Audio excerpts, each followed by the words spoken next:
It's worse than we thought, guys. I thought we had at least a couple episodes before Maru of all characters might look like he's on death's doorstep. It only took one episode for everything to go from bad to absolute hell. Oh, look at his neck! It's fucking ripped! He could actually lose his head here. Ooh, brother! That arm!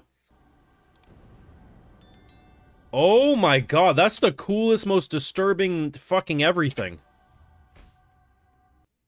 Yo, we even got a mask? Bro, this is not looking good. Like, this is actually looking like they gonna die.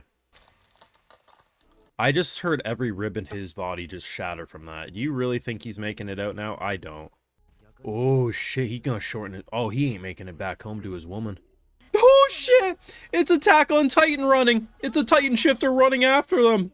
No, man. You guys are fucked. Like, this is hype.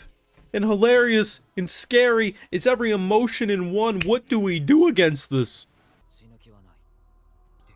Well, that was a damn lie. Listen, I walked into Hell's Paradise assuming they were boned. I mean, the plan from what we heard last week was we don't fight them. To their credit, they did have a plan B. If we have to fight them, well, we fight and we win. Not a great plan, but at least they were prepared that they might have to fight. This thing is what you see when you walk into a boss room that you shouldn't be at. You took a few wrong turns and you discovered the secret boss. You put your controller down, you collect yourself. Maybe you come back to it in a few days because you know that thing's going to body you. You know that thing is going to rape you.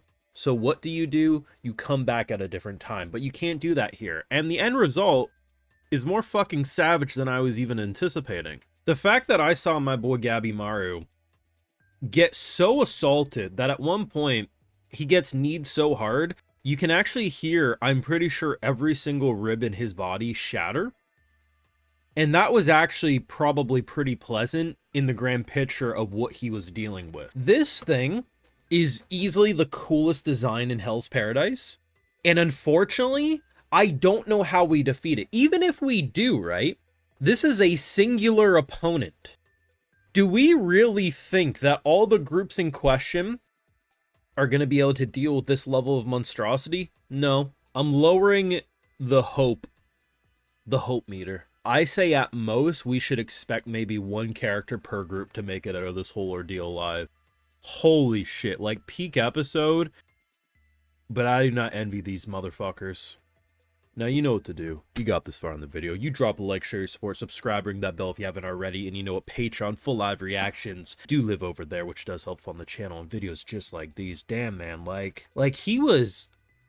This is a level of disrespect you wouldn't even wish on your worst enemies. Getting grabbed by every limb and Hulk smashed into the ground.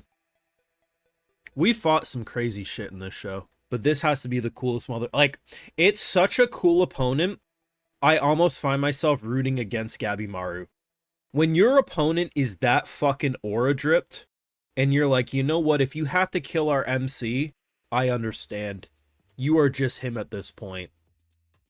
I think it would have been very easy to go too extreme with this character design, and in return, we would have, like, thought it was goofy. And there's a lot of goofiness on this island. No one should deny that. But this thing's fucking awesome. There is one moment when it's chasing us down the hallway like it's a fucking Titan shifter, and that did crack me up. But in general, that's a cool-ass design. And I just love how, like, it has a mask. Like, it's like a Venus flytrap or something that closes in. It's a fucking nasty design, but it's a good nasty, you know what I mean? It's that type of nasty that you feel a little dirty interacting with, but you're still like, you know what? I'd do it again.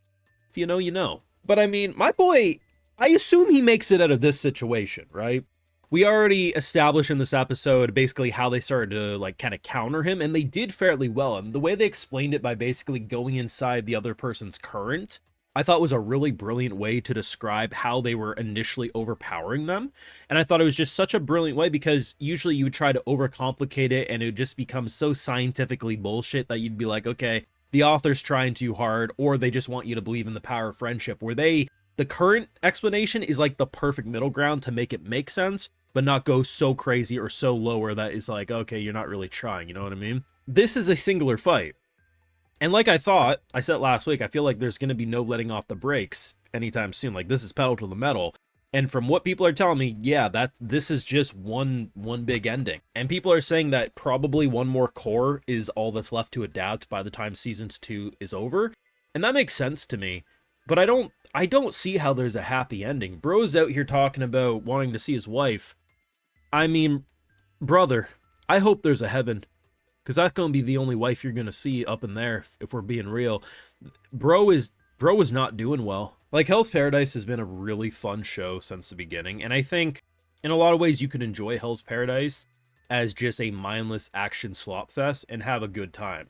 But the thing I do appreciate is whether it's the way the power system works in terms of compatibility against elements. They do a good job at, even in this episode, talking about the reason they were able to do what they were doing in terms of countering this man was because of the numerous training points all throughout the show, both within the season and even early into season 1. Nothing really came from thin air, so there does feel like there's this element of intelligence, which really does fascinate me, because this show could have got around having that much depth to its writing and just having really cool art panels and calling it a day, but they did that on top of actually having a well-constructed world, power system, and character motivations.